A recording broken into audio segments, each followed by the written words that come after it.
صفحہ نمبر 36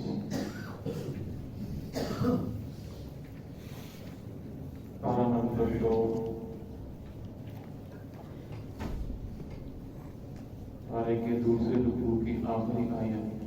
آیت نمبر 152 اعوذ باللہ من الشیطان الرجیم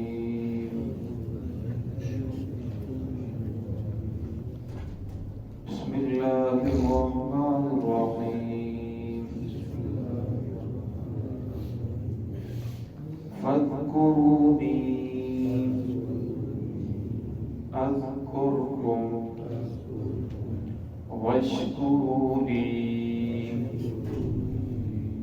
ولا تکفرون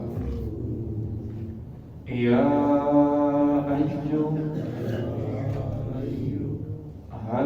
الذین آمنوا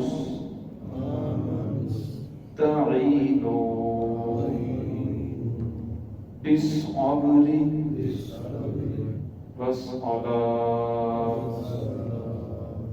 ان اللہ مع الصابرین ولا تقولوا لمن يقتل في سبيل الله أموات بل أحياء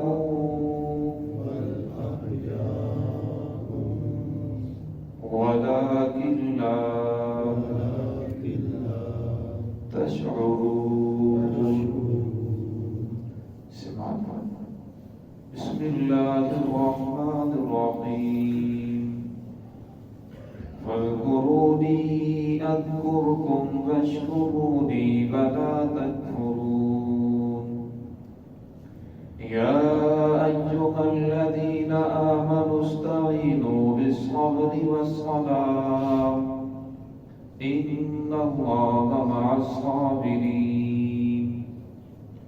ولا تقولوا لمن يقتل في سبيل الله أموات بل أحياء ولكن لا تشعرون فاذكروني أذكركم اللہ رب فرماتے ہیں کہ تم مجھے یاد کرو اذکرکم میں تمہیں یاد کروں گا واشکروا لی میرا شکر کرو ولا تکفرون اور نہ شکری نہ کرو یا ایھا الذین آمنوا اے وہ لوگو جو ایمان لائے ہو نستعینوا بالصبر والصلاة مدد حاصل کرو صبر کے ذریعے اور نماز کے ذریعے ان اللہ مع الصابرین بے شک اللہ رب العزت صبر کرنے والوں کے ساتھ ہے ولا تقولوا لمن يقتل نہ کہو ان لوگوں کو جو قتل کیے گئے فی سبیل اللہ اللہ رب العزت کے راستے میں اموات مردہ بل احیاء بلکہ وہ زندہ ہیں ولیکن لا تشعرون لیکن تم شعور نہیں رکھتے اس دوسرے رکوع کی آخری آیت کے اندر اللہ رب العزت نے بندوں کو کثرت سے ذکر کرنے کا حکم فرمایا فرمایا کہ بندو فاذکرونی اذکرکم تم مجھے یاد کرو میں تمہیں یاد کروں گا ایک اس کی تفسیر یہ ہے کہ تم میری بات کرو میں اس کے بدلے میں تمہیں بدلہ عطا فرماؤں گا اجر عطا فرماؤں گا دوسری اس کی تفسیر یہ کی گئی فرمایا کہ تم مجھے یاد کرو گے اگر دل کے اندر یاد کرو گے تو میں بھی دل کے اندر اکیلا یاد کروں گا اگر فرمایا تم کسی مجلس کے اندر مجھے یاد کرو گے تو میں تمہاری مجلس سے اعلیٰ مجلس یعنی فرشتوں کی مجلس کے اندر آپ کا تذکرہ خیر کروں گا اور ذکر ایک ایسی عبادت ہے باقی کسی بات کے بارے میں اللہ رب نے یہ نہیں فرمایا کہ کثرت سے کرو لیکن ذکر کے بارے میں فرمایا کہ ذکر کو کثرت سے کرو اگر کوئی اور عبادت ہے مثال کے طور پر نماز ہے اگر آپ سارا دن نماز ہی پڑھتے رہیں تو حقوق اللہ باقی حقوق اللہ کے اندر حرج آئے گا جو حقوق العباد ہے اس کے اندر حرج لازم آئے گا اگر آپ سارا دن عمرہ ہی کرتے رہیں تو باقی حقوق العباد ہیں جو باقی حقوق ہیں ان کے اندر حرج لازم آئے گا لیکن ذکر ایک ایسی عبادت ہے آپ جس وقت کرو نماز سے فارغ ہو گئے فرماؤ اس وقت ذکر کے اندر مشغول ہو جاؤ تمہارا کام صرف یہی نہیں کہ نماز پڑھ لی بس ختم فرمایا کہ تمہاری زبان ہر وقت اللہ رب العزت کے ذکر سے تر رہے۔ صحابہ کرام سے یا رسول اللہ افضل عمل کیا ہے؟ فرمایا سب سے افضل عمل یہ ہے کہ تیری زبان ہر وقت اللہ رب کے ذکر سے تر رہے۔ تو اس کام کے اندر بھی ہے، دفتر میں مشغول ہے، گھر میں مشغول ہے، کسی کام میں مشغول ہے، تجارت کے اندر مشغول ہے، فرمایا تیرا جسم کام کے اندر لگا ہوا ہے لیکن تیری زبان اللہ کی یاد کے اندر لگی ہوئی ہو۔ اسی طرح گھر کی جو خواتین ہیں، فرمایا گھر کا جو کام کاج کرتی ہیں، فرمایا کام کاج بھی کریں لیکن ساتھ ساتھ جب اللہ رب کا ذکر کریں گے تو پھر اس کام کے اندر برکت آئے گی، اس کھانے کے اندر برکت آئے گی، اور جب کام کے اندر برکت ہوگی تو کام بھی جلدی ختم ہو جائے گا اور تھکاوٹ بھی بالکل محسوس نہیں ہوگی، پھر اس گھر کے اندر خیر و برکات نازل ہوتی ہیں، گھر سے جنات شیاطین ہر چیز بھاگ جاتی ہیں۔ تو اس لیے فرمایا کہ انسان کو ہر وقت اللہ رب کا ذکر کرنا چاہیے۔ پھر فرمایا واشکروا لی ولا تکفروا، فرمایا میری نعمتوں کا شکر ادا بھی کرو، ولا تکفروا، ناشکری نہ کرو۔ قرآن پاک میں اللہ دوسری جگہ ارشاد فرماتے ہیں لئن شکرتم لازیدنکم، فرمایا اگر تم میری نعمتوں کا شکر ادا کرو گے لازیدنکم، فرمایا پھر میں تمہاری نعمتوں کو بڑھاؤں گا، ولئن کفرتم، اگر ناشکری کرو گے تو ان عذابی لشدید، فرمایا پھر میری پکڑ بڑی سخت ہے۔ تو شکر کے لیے جو سب سے بہترین طریقہ یہ ہے کہ انسان 5 وقت کی نماز پابندی کے ساتھ پڑھے۔ ایک ہے کہ انسان شکر ادا کرتا ہے، زبان سے کہتا ہے الحمدللہ، یہ بھی شکر کا ایک طریقہ ہے، لیکن حکماء فرماتے ہیں کہ جب انسان پانی کا ایک گلاس پیتا ہے تو اس کا اثر 2 منٹ کے بعد پاؤں کے ناخنوں تک پہنچ جاتا ہے۔ یعنی فرمایا نعمتیں تو سارا جسم استعمال کرے لیکن شکر ادا کرنے کے لیے صرف زبان، فرمایا شکر ادا کرنے کا بہترین طریقہ یہ ہے کہ انسان 5 وقت کی نماز پابندی کے ساتھ پڑھے۔ جب نماز پڑھتا ہے تو انسان کا ہر اعضاء، جسم کا ہر حصہ اللہ رب کا شکر ادا کر رہا ہوتا ہے، اللہ رب کے سامنے جھک رہا ہوتا ہے۔ آگے جو تیسرا رکوع شروع ہو رہا ہے، یہاں اللہ رب العزت نے پہلے رکوع کے اندر اللہ رب العزت نے بنی اسرائیل کا تذکرہ فرمایا، باقی لوگوں کا تذکرہ ہوا۔ یہاں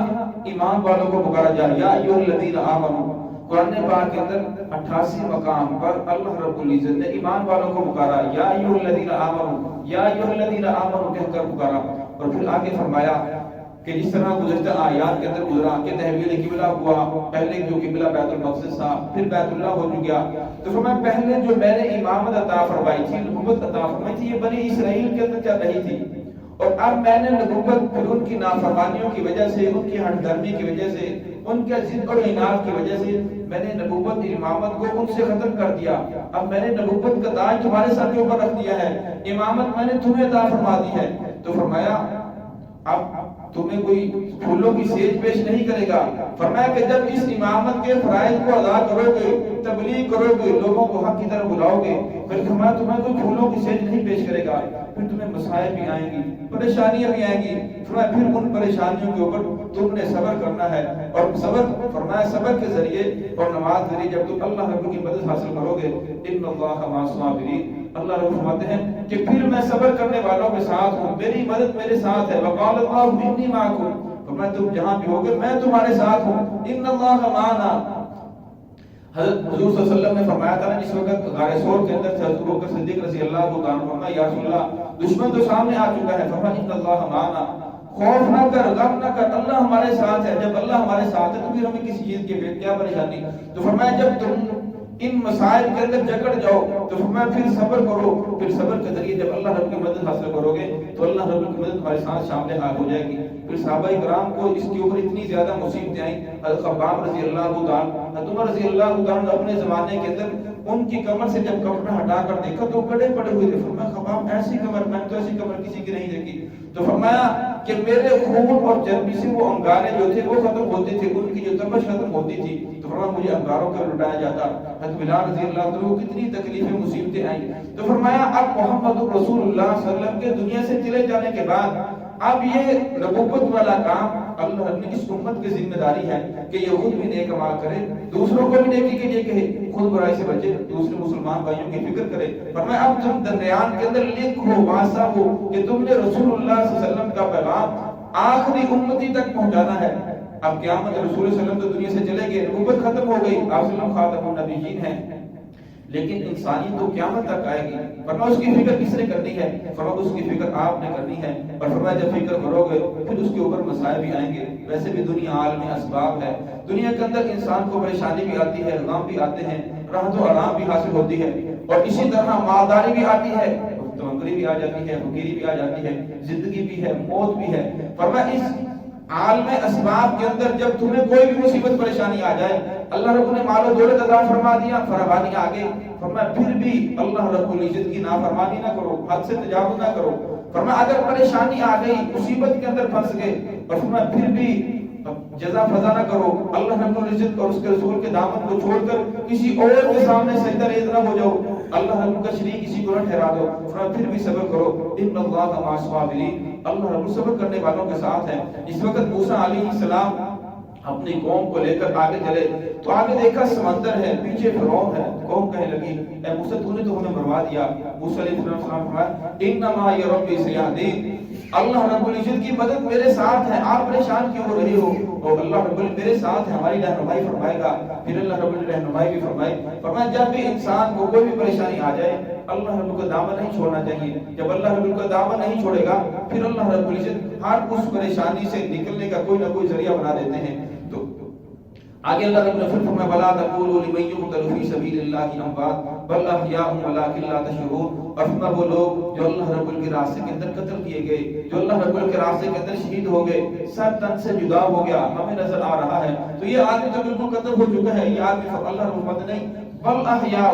بلکہ یہ آدمی زندہ ہے، ولکن لا تشعرون لیکن تمہیں شعور نہیں ہے، زندہ کیسے ہے؟ اللہ رب فرماتے ہیں اسے میری معیت حاصل ہو چکی ہے، میری مدد اس کے ساتھ ہے، میں خدا کہہ رہا ہوں یہ زندہ ہے، اس کا جسم تو آپ کے سامنے وہ تو قتل ہو چکا ہے، وہ تو ذبح ہو چکا ہے، لیکن اس کی روح زندہ ہے۔ اللہ رب القرآن پاک دوسری جگہ بھی اشارہ فرماتے ہیں بل احیاء عند ربهم يرزقون کہ وہ اللہ رب العزت کی ہاں رزق پا رہے ہیں۔ تو اصل چیز اللہ رب العزت کی معیت ہے۔ فرمایا جب انسان ذکر کرے گا تو پھر انسان کو ہر وقت اللہ رب العزت کا استحضار رہے گا کہ اللہ رب العزت کی ذات مجھے دیکھ رہی ہے، اللہ رب العزت کی ذات میری ہر بات سے آگاہ ہے، پھر اس کے لیے نیکی کرنا آسان ہو جائے گا، برائی سے بچنا بھی اس کے لیے آسان ہو جائے گا۔ ظاہر اللہ رب العزت میں جو کچھ کہا اس پر عمل کرنے کی توفیق عطا فرمائے۔ بسم اللہ الرحمن الرحیم۔